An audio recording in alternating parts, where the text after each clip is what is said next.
Bom dia, gente. A aula de hoje é sobre transportes e comércio. Bom dia para mim que estou gravando de dia, mas que vocês também talvez vejam de noite ou de tarde. Mas enfim, bom dia, boa tarde, boa noite para todos. Ah, a aula de hoje é sobre comércio, transportes e comércio. É mais para dar uma fechada no assunto assim de globalização. Ah, foi um, teve uma construção de uma revolução industrial, globalização, nova ordem mundial. A gente falou bastante sobre isso, meio que um bloco sobre isso, e veio transporte e comércio para fechar esse bloco, fechar essa sessão das nossas aulas de geografia. Então, a próxima aula será sobre geopolítica e conflitos no mundo atual, então já quebra com essa ideia que a gente construiu atualmente, né? Então vai ser uma aula bem rápida, não tem muito o que se debater, não tem muito o que se falar. Vou tentar me reduzir ao máximo, me controlar para falar menos. E, e é isso. Novamente, uh, dúvidas, entrar em contato comigo via Telegram, via WhatsApp. E sobre as atividades, espero que vocês estejam conseguindo desenvolver. Eu acho que a próxima aula, no caso, na quinta-feira de hoje é 15, eu acho que faria uma, posso dizer, uma sessão só para resolver algumas questões. Já que tem 30, eu posso fazer 5 questões, responder, caso vocês tenham respondido, e a gente confere as respostas logo após a aula de globalização.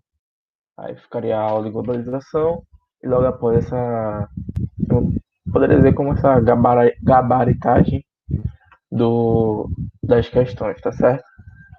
Então vou começar a apresentar aqui. Cadê?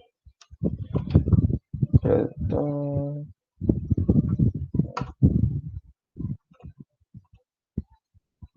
foi.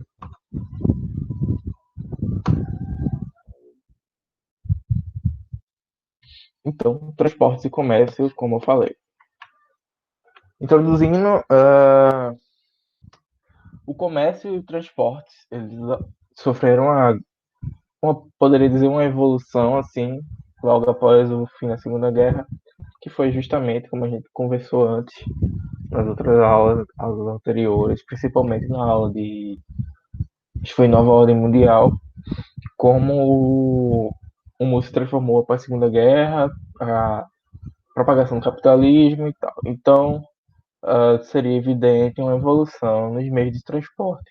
Isso eu também falei na última aula, que eu, sinceramente nem lembro qual foi o assunto. Mas enfim, como as barreiras acabaram se quebrando entre os países e o capitalismo começou a se diluir entre os países e tal, então não é mais nada anormal que o transporte e o, consequentemente, o comércio, eles passassem a ter um desenvolvimento maior. Então, o que o comércio tem a ver com os transportes? Os meios de transporte são fundamentais para a circulação de pessoas, mercadorias e informações.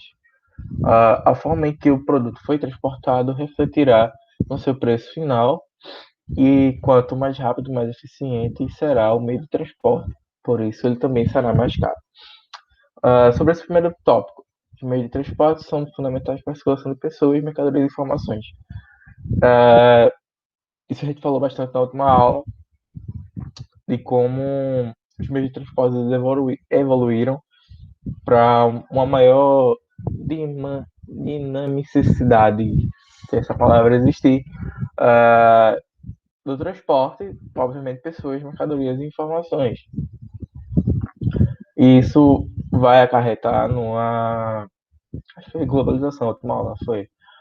Isso vai acarretar no maior desenvolvimento da política globalizacionista, entre aspas, é, eu achei só. Isso tem muito a ver com a última aula, então não tenho muito o que falar. Eu falei bastante naquela última aula. A forma que o produto foi transportado refletirá no seu preço final. E isso também é bastante evidente no sentido de que o transporte por avião ele será mais caro do que um transporte via carreta. Tem toda a questão de velocidade. Um avião ele vai percorrer um espaço de tempo, um espaço em uma menor faixa de tempo. Em contrapartida, o avião ele consome mais combustível, ele é mais. Como eu poderia dizer? Ele consome mais combustível. É, assim, né? Acho que só. Mas enfim, um meio de transporte mais caro. Ele acaba fazendo com que as suas mercadorias sejam transportadas em avião se forem realmente vantajoso fazer isso, vantajoso pagar o preço para fazer a locomoção via avião, já que também é um meio de transporte mais rápido. Então, quanto mais rápido, mais eficiente será o meio de transporte. Por isso ele também será mais caro.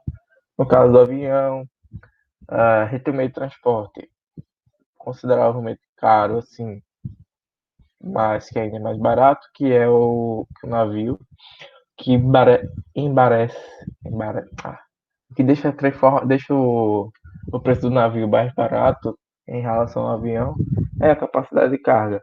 Enquanto um avião carrega algumas dezenas de toneladas, eu acho, tô chutando assim, um navio ele consegue carregar centenas de toneladas de produtos naqueles containers, dependendo do tamanho do navio. Vai vários containers por navio, então ele fica meio que um transporte mais barato. Em contrapartida, ele é mais lento que o avião. Por exemplo, algo que vinha aqui da China para o Brasil, geralmente vende navio, já que são compras em massa, então vem no navio, não tem essa necessidade de pressa, não tem essa necessidade de velocidade na entrega, então eles acabam escolhendo o navio. O avião é mais para, como eu posso dizer, para mercadorias essenciais. No caso, algo que um frete expresso, algo que necessita estar na sua chegada numa maior velocidade. E também a gente tem um trem. O trem não é muito difundido no Brasil, mas é um meio de transporte extremamente versátil, já que ele, por exemplo, eu não lembro o nome, mas um trem com vários vagões, ele consegue carregar o equivalente a centenas ou dezenas de carretas. Então, um trem ele tira da estrada várias carretas, né? Além de ser teoricamente mais rápido, já que ele não tem que parar, quer dizer, ele para caso aconteça alguma coisa, mas ocorrendo, eu posso dizer, a troca de turnos entre os maquinistas, um trem não tem a necessidade de parar. Já o caminhão, ele precisa parar por causa do cansaço do caminhoneiro, né? Então, começando por transporte marítimo, tem cargueiro. Opa, a gente carregou. Minha lanterna descarregou. Tem cargueiros, iates, barcos à vela, rebocadores. Acho que o meio de transporte marítimo talvez tenha sido o primeiro a ser desenvolvido pela humanidade e teve bastante presente na conquista entre aspas, do que foi a expansão europeia, né? Expansão europeia, expansão de outros países também. Foi bastante importante o desenvolvimento do transporte marítimo, pois fez a gente conhecer outros lados do nosso mundo. Então, devido à expansão da globalização, o transporte ao marítimo aumentou significativamente. Não tem muito o que se falar disso, como eu já falei, quebra de barreiras, construção de portos, o fato que está acontecendo atualmente na China, eles estão construindo o maior porto do mundo. Eu não me lembro muito bem o nome da cidade, mas é no litoral chinês, obviamente. E aquele litoral chinês está apresentando uma taxa de crescimento absurda, como todo o país, mas que realmente são grandes cidades, grandes portos, grandes infraestruturas que estão nascendo no território chinês. Então, coisa de barreiras, quebra de barreiras, o transporte marítimo aumentou, né? Então, cerca de 80% da circulação de mercadorias é realizada dessa forma, justamente pelo fato de que pode-se carregar toneladas, centenas de toneladas de mercadorias em um navio. E botando vários navios, você vai ter um fluxo de mercadoria gigantesco. Então, o navio realmente ele ajuda bastante no desenvolvimento da expansão do comércio, né? Então, desde as últimas décadas do século XX, o transporte marítimo de matérias-primas pesadas tem diminuído em relação ao transporte de produtos manufaturados. Isso a gente poderia entrar um pouco na questão de comércio, eu não vou falar muito disso, uh, mas seria basicamente, se a gente pegar em conta que as coisas as matérias-primas eram tiradas daqui do Brasil, outras de países da África, e eram levadas uh, mas esqueci o nome, ao norte, a parte de cima dos países mais ricos, então havia um maior transporte de cargas e tal, sendo que com o desenvolvimento de uma economia mais voltada à produção de produtos industrializados, é, esses países do norte meio que inverteram a, como eu posso dizer, a gente não enviava, eles tomavam da gente as matérias-primas e agora eles devolvem o produto manufaturado. Então, no caso, celulares, fones de ouvido, notebooks que vêm da China, são produtos manufaturados que acabam voltando para a gente. A gente importa, não, a gente exporta matérias-primas e recebe os produtos manufaturados. Contudo, outro ponto para quem está apenas ouvindo a aula, então é bom a gente ficar lendo os pontos, as questões do slide, para que assim que está usando tipo um podcast consiga escrever também. Continuando, contudo, o transporte de petróleo e seus derivados representa cerca de um terço da carga transportada nos oceanos. É, o petróleo ele é captado no oceano, ele vai ser transportado. E também porque são transportados cargas gigantescas de petróleo e transportar no avião não seria viável. Como sempre, existem navios tanques, eu acho, não, eu não tô chutando assim, não me recordo bem, mas são navios criados especificamente para transporte de líquidos, nesse caso, o petróleo. Ah, e como é aquela coisa de petróleo e seus derivados, a gente tem uma necessidade da utilização do petróleo tanto como ele bruto, como ele gasolina, diesel, ah, aquele outro, meu Deus, esqueci o nome, querosene e os outros. Esses são os diretos, que são produzidos através da diluição do petróleo, da queima do petróleo. E tem os outros que são os plásticos, que também são derivados e que estão presentes em todas as casas. Eu acho que só. E também a gente tem que salientar que são riscos. Transporte de petróleo via navio é a forma mais viável, mas também é um risco no caso de um vazamento, como aconteceu recentemente nas Ilhas Maurício, o mais recente, a gente teve no Nordeste do Brasil, mas ninguém sabe a causa. E recentemente, acho que essa semana, teve nas Ilhas Maurício, na África, um vazamento gigantesco de petróleo.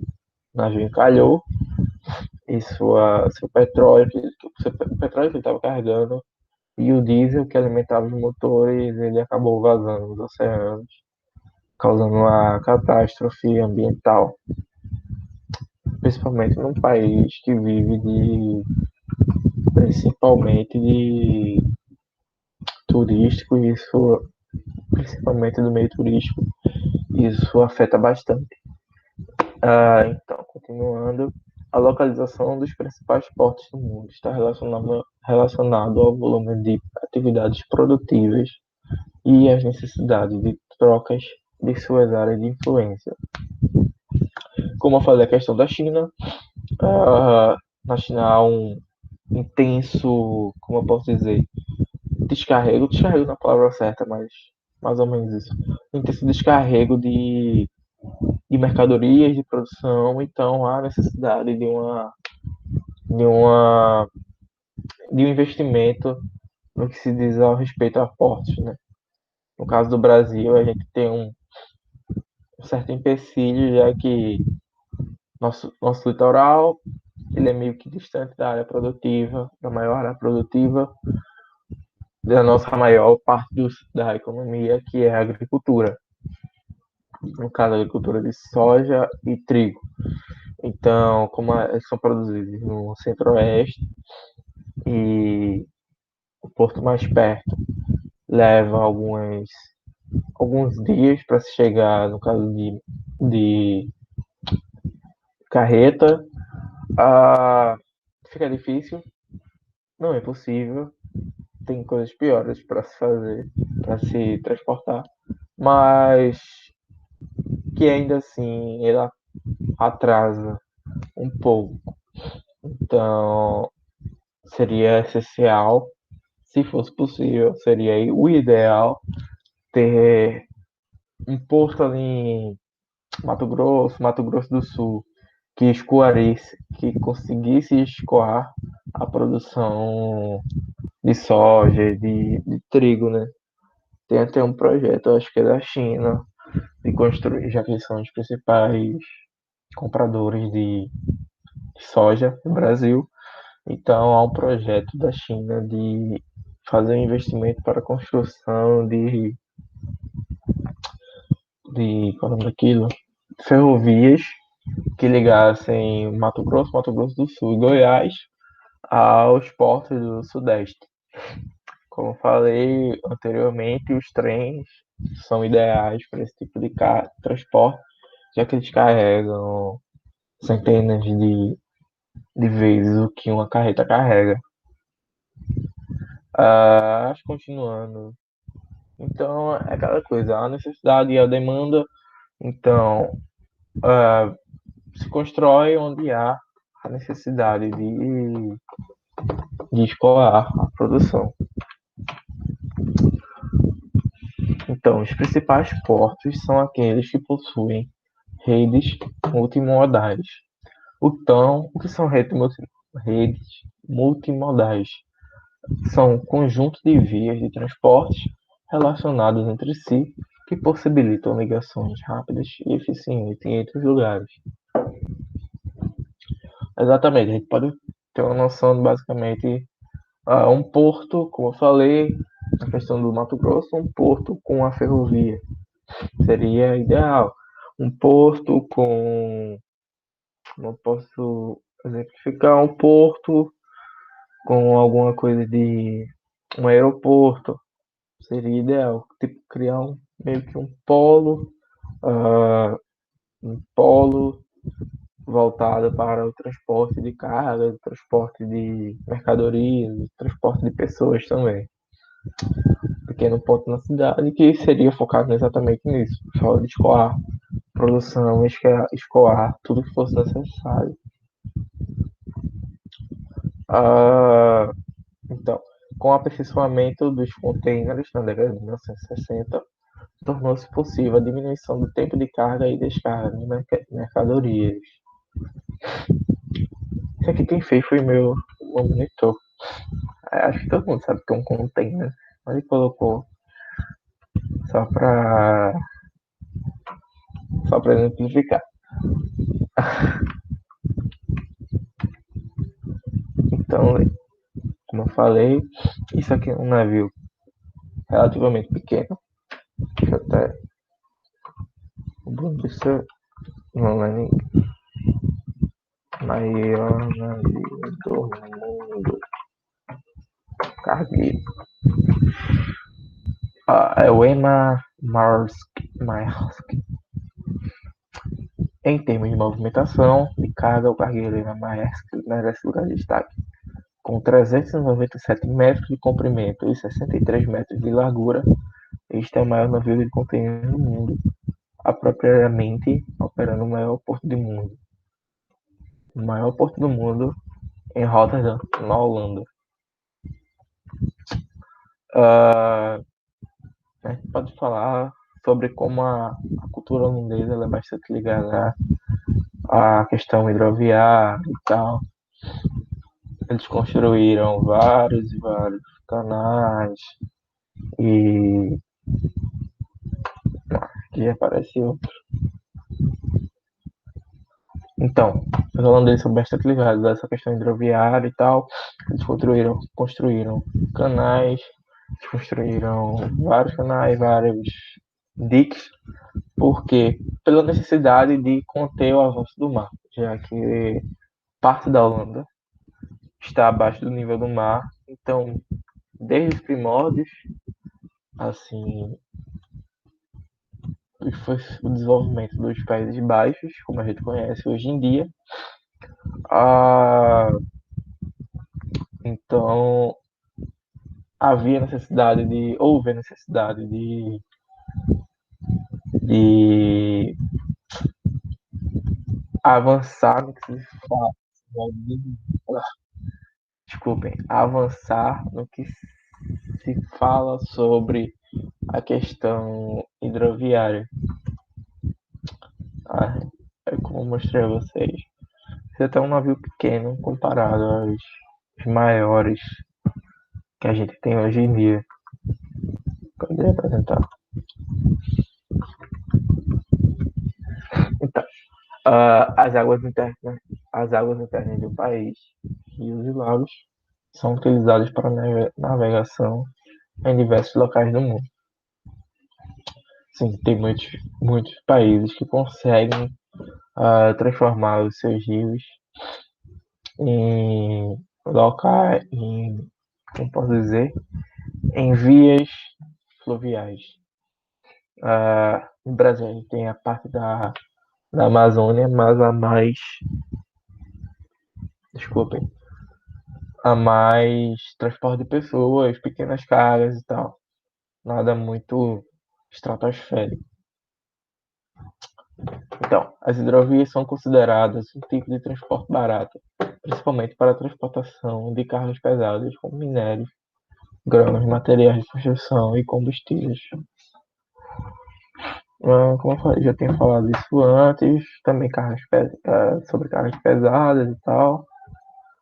O Brasil possui 23 mil quilômetros de vias navegáveis, sendo 16 mil apenas em Solimões, Amazonas.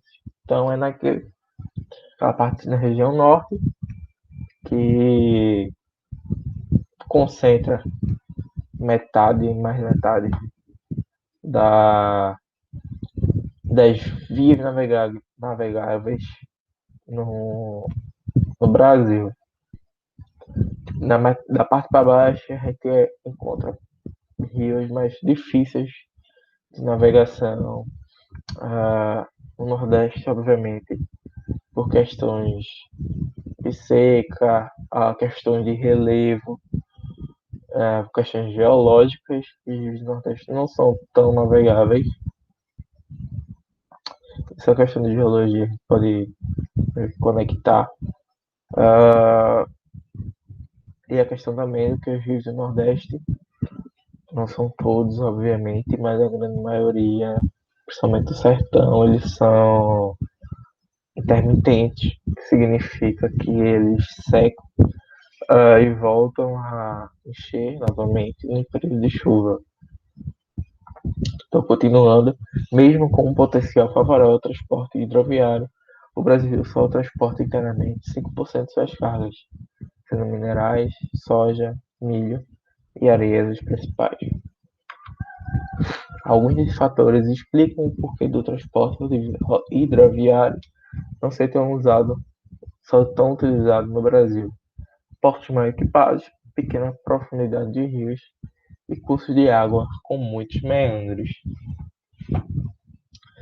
Portos mal equipados, a gente pode ter uma noção. A gente falando bastante de porto no Brasil, a gente só remete ao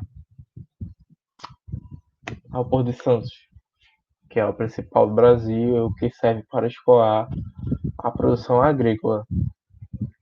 Então, meio que as outras capitais, eles têm portos, mas não são tão grandes como o de Santos. O ideal era que cada capital do seu litoral, se fosse possível, tivesse o porto o mais bem equipado, o mais bem equipável possível, bem equipado, no caso. A gente tem o Porto de Santos, já teve a construção do Porto de Suape, do polo de produção de navios também em Suape, mas não foi muito para frente. Isso é triste, mas fazer o quê? Então,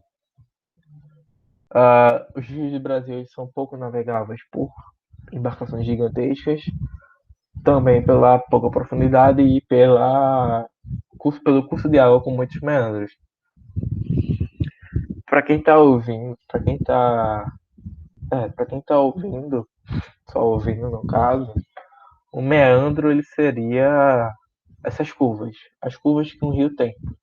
Quando for possível, vocês façam uma pesquisa de meandros no Google Imagens, vocês vão ter uma noção.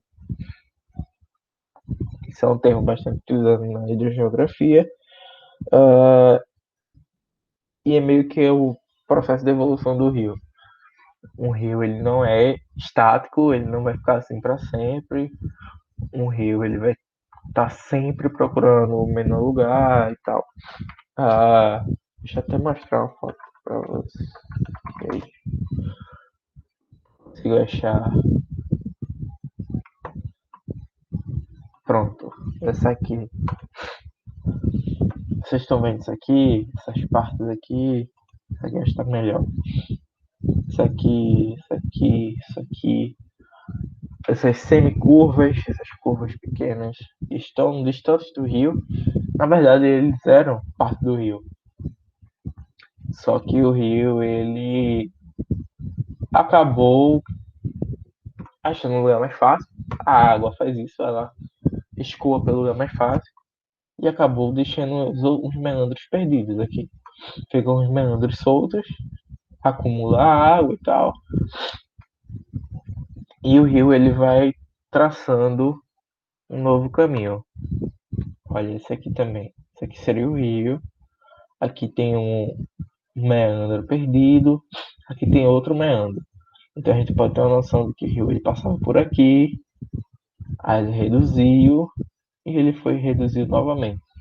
Então o rio ele faz isso, ele está sempre em constante processo de evolução. Olha isso aqui, tá vendo?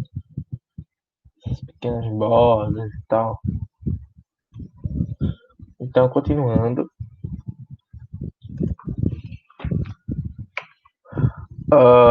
há também uma questão de assoreamento do rio.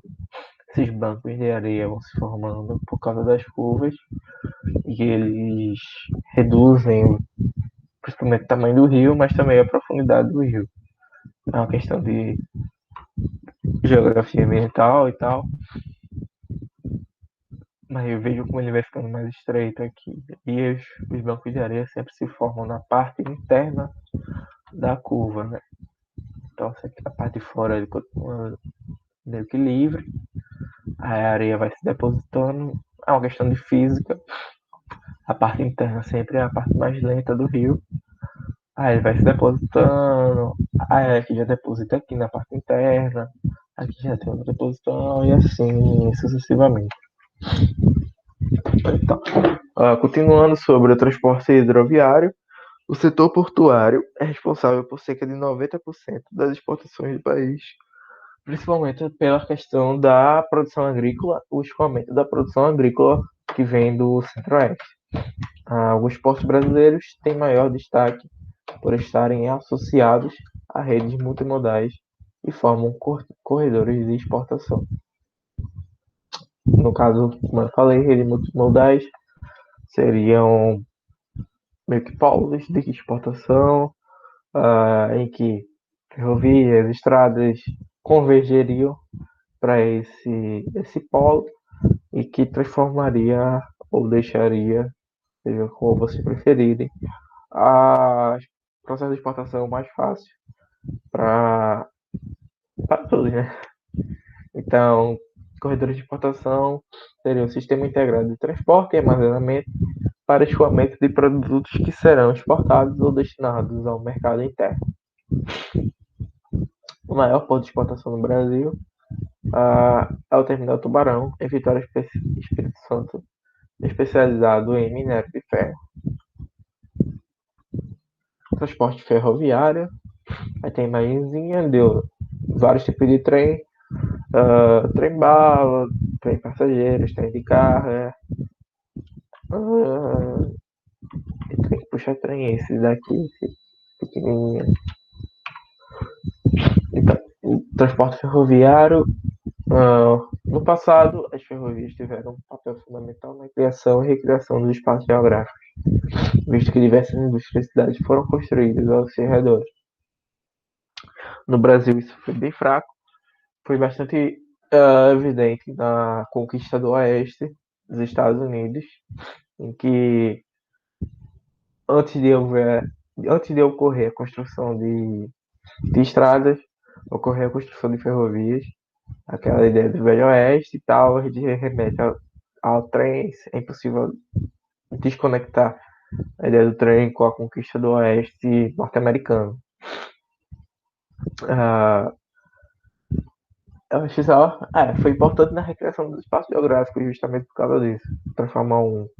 Transformava num transporte fácil, também para carregar pessoas da parte oeste para a parte leste ou vice-versa. Cadê? Pronto. Visto que diversas indústrias e cidades foram construídas ao redor. Exatamente, várias cidades foram construídas perto dos trens, perto das ferrovias, perto das estações ferroviárias. Alguns de fatores de grande benefício trazidos pelas ferrovias são a possibilidade de transportar por longas distâncias e a baixo custo matérias-primas de grande volume, bens manufaturados e passageiros. Ou seja, o trem é o transporte ideal, ele transporta pessoas, ele transporta informações, obviamente, e ele transporta também, como posso dizer, material, produtos e tal. E justamente pelas longas distâncias que ele percorre. Bota uma linha reta e o trem vai, ele segue. Só precisa trocar de maquinista e aí seria o ideal. ter uma malha ferroviária. É ideal ter uma malha ferroviária grande no país. A princípio, o custo de implementação da ferrovia pode parecer caro, mas o baixo custo do frete gera rápido retorno dos investimentos. É, é triste que o Brasil não investiu. Talvez a gente tivesse uh, outra, como posso dizer, outra realidade de desenvolvimento do Brasil, caso tivesse ocorrido a implementação da malha ferroviária. Em países de grandes extensões territoriais, como o Brasil, as ferrovias têm destaque na matriz de transporte. Isso não aconteceu conosco, nós preferimos optar, principalmente no governo de JK, de Juscelino Kubitschek, a optar pela construção de rodovias. Isso dizem, citando assim, dizem que estava ligado à chegada principalmente da Volkswagen no Brasil, com a ideia do Fusca e tal, então é possível vender carros se não há uma malha rodoviária. Então dizem, não estou afirmando nada, que Juscelino foi pressionado pela Volkswagen e pelas outras fabricantes de carro a aumentar a malha rodoviária justamente para vender carros. Tem uma explanação aqui do que seria a matriz de transporte, que no caso é o conjunto dos principais tipos de transporte no país utilizados para transportar pessoas e, sobretudo, mercadorias. Continuando sobre o transporte ferroviário, na segunda metade do século XIX, ocorreu uma forte expansão das ferrovias no sudeste brasileiro. O objetivo era transportar das fazendas de café até o Porto de Santos, na época em que essa era a principal exportação do Brasil. Falar um pouco da minha realidade, eu cheguei aí para o interior de São Paulo uma vez, realmente lá a gente era possível ouvir umas 5 horas da manhã, mais ou menos, quando um trem saía. Um barulho enorme, faz um barulho gigantesco, a buzina e tal. Mas era legal porque meio que quebrou essa ideia. Eu nunca tinha ouvido um trem, nunca tinha visto um trem aqui no. Um trem de carga, né? Trem de passageiro. Obviamente já vi, mas um trem de carga eu nunca tinha visto aqui em Itamaracá, no Recife e tal. Então, o objetivo era transportar diferentes de café até o Porto de Santos, na época que essa era a principal exportação do Brasil. Na República Café com Leite, 1920, 1930, né? Acho que é antes disso. Décadas depois, outro ponto. Décadas depois, o transporte ferroviário entrou em decadência no país, levando a estatização de boa parte das ferrovias no final da década de 1950. A partir da década de 1960, a malha ferroviária começou a diminuir devido à concorrência justamente com o transporte rodoviário. Aqui, falando do Nordeste, a gente não tem uma malha ferroviária grande. No Norte, eu acho que menos ainda. Então, ela meio que ficou restrita à região Sul, Sudeste e o Centro-Sul do Brasil. A partir da década de 1960, a malha ferroviária começou a diminuir devido a... ele colocou as duas coisas. Outro ponto. Em 1960, o país possuía 38 mil, acho que é 38 mil quilômetros de linhas férreas. Em 2015, esse número caiu para 28 mil, que acredito ser quilômetros. Transporte rodoviário tão problemático, tão estressante, tão. É, só isso. Mais presente no Brasil, né? Mas casos e casos. A partir de 1920, a produção de automóveis em mínima montagem o sistema fordista barateou o custo desse tipo de transporte e o tornou mais acessível aos consumidores. Foi justamente o que eu falei na aula de Revolução Industrial, não, Revolução Industrial e também modelos de produção. No caso do Fordismo, uh, aquela questão do carro de padrão deles, que era o modelo T, eles faziam justamente só para baratear o carro, o carro era igual, o carro só tinha uma cor, o carro era simples, então acabou transformando o carro num bem mais acessível. Aqui no Brasil ainda não é tão acessível, ainda é caro se tem um carro usado ou novo, né? Tem um carro mais barato, acho que é entrando zero. Acho que o carro mais barato tá na faixa dos 35 mil. Deve ser um Mobi da Fiat.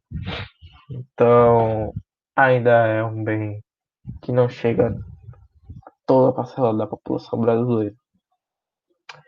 Uh, continuando, esse acontecimento resultou na grande modificação da paisagem, com ampliação e alargamento de ruas e avenidas, como também a construção de túneis, pontes e viadutos para a circulação de veículos. Foi justamente um setor da indústria que revolucionou o espaço geográfico, mudou todo o caráter de que se tinha uma cidade. Ela foi alterada para a chegada dos carros. Uh, Os Estados Unidos foi mais evidente. Os Estados Unidos dizem, já fui, mas dizem que as ruas são muito largas, justamente para, como eu posso dizer, para deixar possível o maior transporte, o maior fluxo de carros e também porque nos Estados Unidos há um. Esse é o resultado principal. Meu Google, meu Google Assistente ele chamou sozinho. Então, continuando, desculpem. Continuando, nos Estados Unidos há categorias de carros gigantescas. A gente vê por exemplo, uma Hilux aqui, a gente acha grande. Só que Hilux nos Estados Unidos ela é uma picape pequena. Então, há necessidade de ruas largas, ruas amplas, para caber esses monstros do asfalto.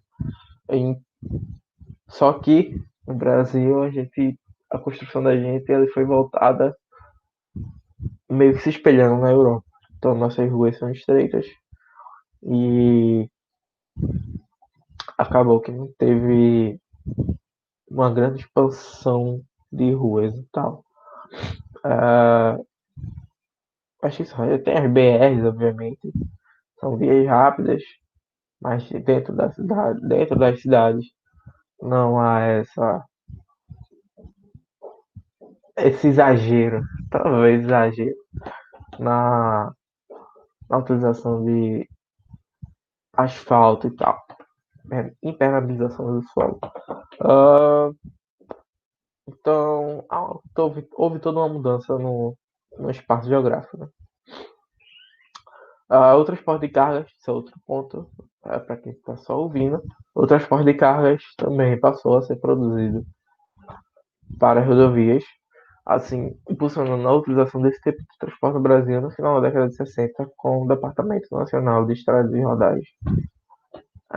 O departamento acho que não faz muito bem seu trabalho, mas enfim. Isso é impossível a gente estudar sobre a, como, a homogeneidade do transporte rodoviário no Brasil, sem lembrar, em maio de 2018, eu acho, da, da greve dos caminhoneiros, que foi um caos, que aquela coisa, eles tinham todo o transporte no Brasil nas mãos deles e eles decidiram parar. O que aconteceu? O país parou também. Não havia, não havia combustíveis, não havia alimentos, não havia. Houveram, né? lugares que não tiveram abastecimento de comida, de outros bens, houve desperdício de comida, estragava e tal. Mas isso é um problema antigo, foi um problema principalmente a gente pode culpar já falecido Juscelino Kubitschek com sua ideia de construção de rodovias. Aí agora a gente tem um país que depende exclusivamente de caminhões, de carretas, e caso aconteça alguma coisa, caminhões e carretas, o país não tem abastecimento. Isso é uma problemática gigantesca. Não sei quando o próximo presidente que surgir vai tentar mudar isso, construção de ferrovias, construção não, impulsionamento do transporte hidroviário, mas é um problema grave, porque depender exclusivamente de uma classe não, de um meio de transporte é perigoso. Não acontecer novamente o que aconteceu em 2018 e aquele tempo foram 2 semanas. Caso eles decidissem parar um mês, 2 meses, 3 meses, a economia do Brasil ia parar totalmente. Então, e nem o Departamento Nacional de Estradas e Rodagem ele cumpre seu papel de manter as estradas no mínimo acessíveis para o transporte, né?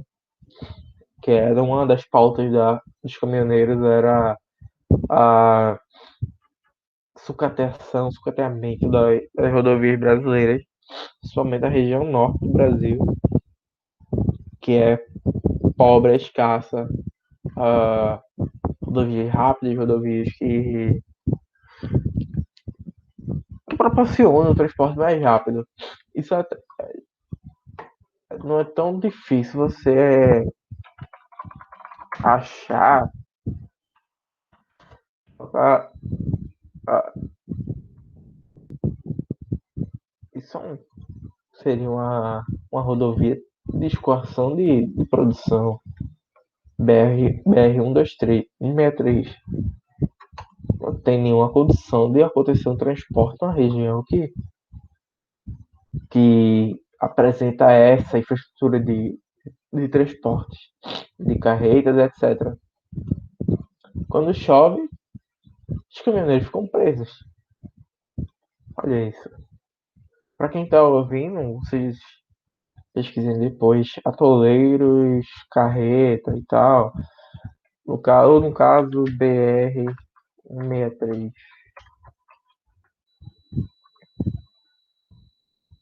Olha, ela até foi assaltada agora. Acho que foi no governo Bolsonaro. Tem o. Olha como era isso. Tem como uma via rápida, uma BR nesse estado. Então se eu não me engano, é o secretário Tarcísio, que ele está cuidando da questão de asfaltar, a questão de manutenção. Foi totalmente asfaltada justamente pelo Exército Brasileiro também. Então, o secretário Tarcísio é, Tarcísio Racha Vinícius, não sei. Consideram ele o único que está fazendo alguma coisa, porque ele realmente está fazendo seu trabalho de asfaltar, de deixar no mínimo necessário para o transporte rodoviário. Então, outro ponto, com a instalação da indústria automobilística no Brasil e a expansão mundial da indústria petrolífera, o transporte rodoviário cresceu muito. Em pouco tempo, tornou-se mais utilizado, tanto para o transporte de cargas quanto para o de pessoas. Como eu falei, talvez essa política de crescimento rodoviário esteja ligado justamente à pressão dos grandes empresários do ramo petrolífero e do ramo automobilístico, não só como no Brasil, mas também nos outros países. Por outro lado, visto que o território brasileiro é um dos maiores do mundo, caso o quinto, optar pela rodovia não é economicamente mais vantajoso. Nesse sentido, diferencia o país de outros com grande extensão territorial. E justamente pelo caso de a rodovia ela necessita de uma manutenção mais efetiva, mais presente, uma manutenção mais uma temporalidade menor do que a ferrovia, além de que o transporte de cargas, carretas com 70 toneladas, carretas com 75, 60, ela acaba, imagina, pá, 60 toneladas, 60, 70, tudo passando, o asfalto acaba cedendo. Então há necessidade de ficar fazendo reparo no asfalto e tal. Já a ferrovia, ela foi feita para isso, ela foi feita para carregar carga. Então, a manutenção da ferrovia, ela não necessita de uma periodicidade menor, ela pode ser mais estendida sua manutenção do que a rodovia. Além do que também a rodovia, ela é impactada pela questão do solo, questão da chuva. A chuva infiltra, a chuva acaba criando rachaduras que viram buracos e a necessidade de recapeamento e etc. E chegando no transporte aéreo, aí tem jatos bimotores, jatos com motores a hélice, aviões a hélice, dirigíveis, pouco utiliza, mas já foi utilizado, helicópteros e etc. O transporte aéreo teve início após o fim da Primeira Guerra Mundial, com a criação da primeira empresa de transporte de passageiros na Europa. A partir da Segunda Guerra Mundial, a partir da segunda metade do século XX, desculpem, o transporte aéreo de produtos teve um grande impulso devido ao aumento da capacidade de carga dos aviões e a produção em massa de aviões cargueiros. O avião que foi criado no meio de transporte e acabou se tornando um meio de guerra, bastante efetivo na guerra, mas que ainda tem o seu. Todos acho que foram transformados em máquinas de guerra, né? Mas ainda tem o seu caráter de importância no desenvolvimento do globo. Então, produção em massa de aviões cargueiros. E ao final da década de 1990, com o mundo já globalizado, houve um processo de fusão entre empresas a fim de baratear os serviços aéreos. Com isso, o aumento do número de passageiros aumentou massivamente. Isso aconteceu também pela questão da competitividade. As passagens aéreas antigamente eram vistas como o supra-sumo do luxo. Não sei, mas talvez até mais que os navios de luxo, porque era um transporte rápido e tal. Era inovação na época, então era muito caro. E com a competitividade, desculpa, com a competitividade, com o aumento do número de passageiros, a passagem aérea acabou tendo seu preço diminuído. Ainda é caro, obviamente, mas não comparado ao, aos anteriores.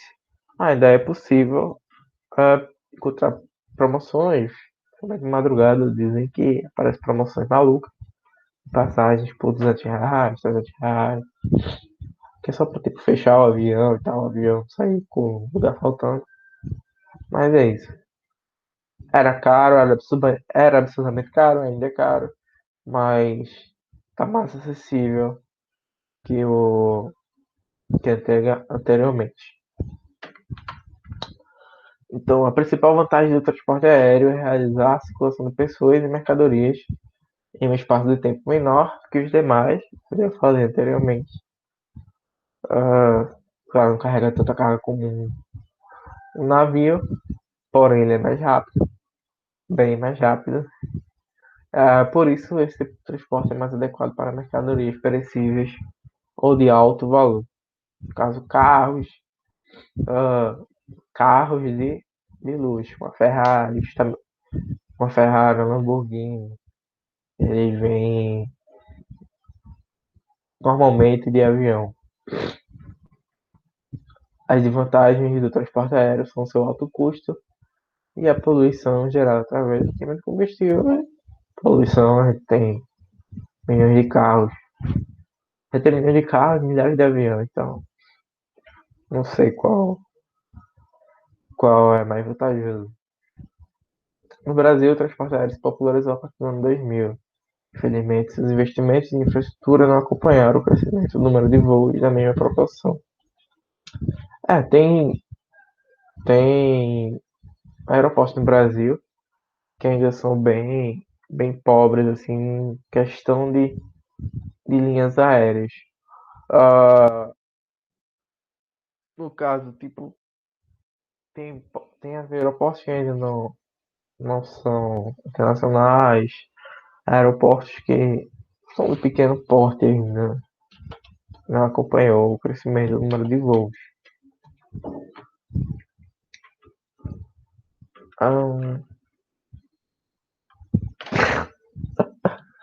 Ah, é. Isso aqui é o problema do ofício.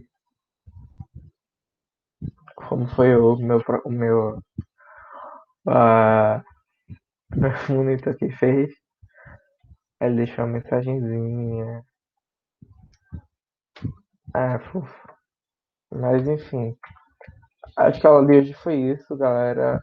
Não sei quanto tempo durou, sinceramente, a apresentação. Não sei quanto tempo durou, mas acho que foi em torno de meia hora. Foi uma aula rápida. Foi mais para fechar. Então, espero que vocês tenham entendido a questão dos transportes. E foco é ligar na problemática do desenvolvimento, na problemática não como um problema, mas como uma questão ligada na questão da globalização, na questão do desenvolvimento do capitalismo, etc, etc, etc. E como os transportes ele têm a sua importância para o desenvolvimento capitalista e sua presença no nosso dia a dia. Né? Eu vou colocar a, a apresentação sem aquela mensagem, obviamente, para vocês. As atividades, as questões, 30 questões, eu vou buscar fazer para a gente responder no final da aula, caso vocês estejam fazendo. Deixa anotado, tipo um gabarito, um papelzinho assim, você bota um gabarito. As respostas e a gente fala o gabarito, falando que você está respondendo naquele sentido de por que não é essa? Qual o ponto dessa que está errado? Por que é essa? Por que essa está certa? Você está respondendo nesse jeito, porque na minha concepção fica mais fácil do que só dar o resultado e tal. Mas eu acho que é isso. Tenham um bom dia, uma boa tarde, uma boa noite, um bom final de semana. Foi um prazer dar mais uma aula para vocês. Como eu falei, a próxima aula é sobre geopolítica e eu vou buscar o máximo, não problematizar, não trazer tanta discussão para não fazer outra aula de 2 horas. Mas enfim, eu acho que é isso. Tchau, galerinha. Usem máscara, usem álcool em gel e lavem as mãos. Abraço.